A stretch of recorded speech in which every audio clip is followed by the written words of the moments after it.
What is going on, guys? It's Extreme here, and yes, I am back. It is time once again for another episode of my Road to Max Prestige. Now, yes, I know I was on this map yesterday, but unlike yesterday where I got my nuts stomped in, I don't have that problem today, so I hope you guys will enjoy this gameplay, as I had a lot of fun playing this game, and I enjoyed the end the most because I kind of get a little mad at the end of this gameplay, and I just start shooting and stabbing anything with a face. So enjoy. Anyways, what I want to talk to you guys about today is the fact that starting tomorrow is a yearly event everyone looks forward to, at least I know I do, and that is E3. For those of you unfamiliar with what E3 is, and I'm honestly like, do you actually exist? But for those of you that don't know what E3 is, it is the Electronic Entertainment Expo, where every year those within the electronic entertainment industry come out to showcase whatever it is they're working on. Usually this is predominantly where gaming companies come to show off their games in development, or pitch their games. You're gonna have a whole section developed or devoted to independent games and so on and so forth. And it's a very fun time of year as a gamer because we learn more about our favorite consoles, our favorite series, so on and so forth. And this year is no different, as this year, as many of you may already know, Call of Duty Advanced Warfare has taken center stage just on the building. So I'm kind of interested to see just what Activision is going to be revealing come tomorrow when E3 starts. As we all know, there's going to be some kind of demo during the Microsoft press conference that starts at 9 a.m. Pacific Standard Time. So if you can watch the conference, and I highly recommend that you do, because you know they're going to announce something special this year to make up for the humiliating events of last year's E3. So we'll see what happens. And I really do hope that Microsoft brings something special to the table that doesn't just rehash old announcements or build its whole press conference off of already announced content and things, whatever, anything that's already been announced. If they don't do anything special that hasn't been talked about yet, hasn't even been mentioned or revealed or acknowledged before, Microsoft might find themselves in a bad spot moving forward. But we'll see what happens, and hopefully they've got something, up their sleeve. And Halo is not going to be it. Halo didn't even spark even the slightest, yay, from the crowd last year, which kind of sucked. I saw it, I was like, right on. Maybe a little too soon, though. I mean, the last one just came out, so that's yeah, not as special. And sadly, that's where I feel the Halo series has gone in recent years. But that's not what I want to talk about here today. The next thing I want to address, of course, is Sony, because Sony really needs to further acknowledge this gaming cloud program that they kind of acknowledged earlier this year, late last year, whatever it was. I don't remember when they first announced it, but they really need to tell you more about it this year, because if they don't, that might not go well for them, because that's something I know they're heavily banking on for the PS4.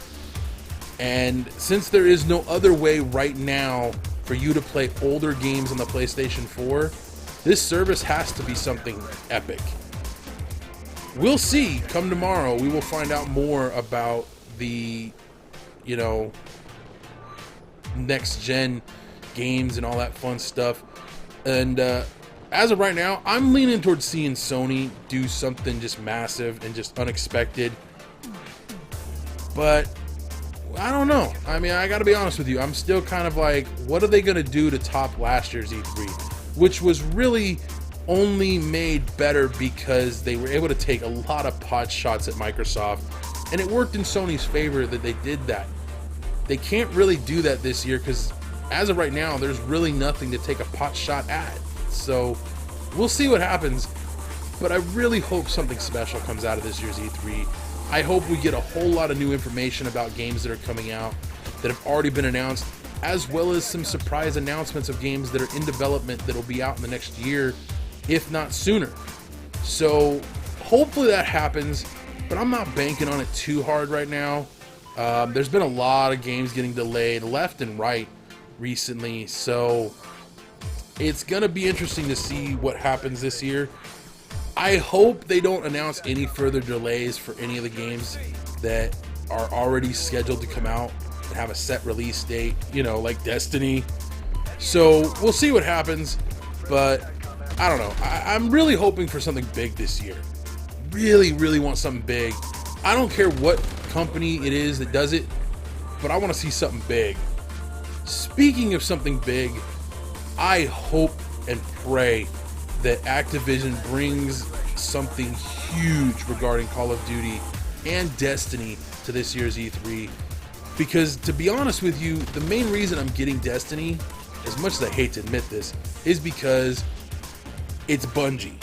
And it also it's Bungie meets Borderlands. That's how I put it. That's how I put it when I tell people what Destiny is. Because basically what it is, it's Bungie meets fucking Borderlands.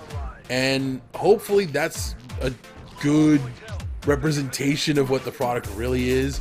We'll find out more here in the next 6 days. So kick back, relax, and enjoy as the festivities of E3 will kick off tomorrow at 9 a.m. And Microsoft is, of course, taking center stage. I've already said this, I think, as their press conference starts at 9 a.m. Sony's press conference is about 5:30 p.m. if everything goes according to plan. And hopefully we'll get something epic this year like we did last year with the Sony just demolishing Microsoft shot after shot after shot. I mean, damn, Microsoft couldn't call in the fucking necessary care packages, if you will, to cover their ass. They were fucked. As soon as the event started, they were already dead in the water. I hope that doesn't happen this year, because as entertaining as it was to watch last year, it was also pretty pathetic to watch, and it made me feel bad for Microsoft. Here's this monstrous company just getting kicked in the nuts over and over and over again. Ouch doesn't really sum it up, but it felt that way. Now, to end this gameplay, I want to address this little bit up here. I was really hoping for the Predator. I will not lie. I have not gotten the Predator in a live multiplayer gameplay. I have yet to get the actual, I've completed some field orders. I don't know what happened right there, by the way. I have completed some field orders in multiplayer, but it's very rare that I get anything special. Usually, I get one of these pieces of shit. But at the same time, I don't know. Anyways, I have no idea what that last little bit of this commentary was, but thank you guys for joining me. I hope you did enjoy this episode. I will see you guys tomorrow for more, as I will discuss a little more about what's going to go on at E3 or something. I don't know. Anyways, until next time, adios. But I figured I'd go with it because I haven't shown you guys me just ultimately fail in a while. So here you go. But my whole beef with these products is that they're overpriced. Significantly overpriced. I mean, I don't want to name, I probably already have, but I was going to say, I haven't named any products. Yeah, I probably have. But my thing is, like, these modded controllers that are out there, and I'm pretty sure you guys know who I'm talking about if I haven't already said their name. They might put effort into making the controllers, but ultimately, they paid for the controllers at wholesale, which means they spent maybe $10 on them,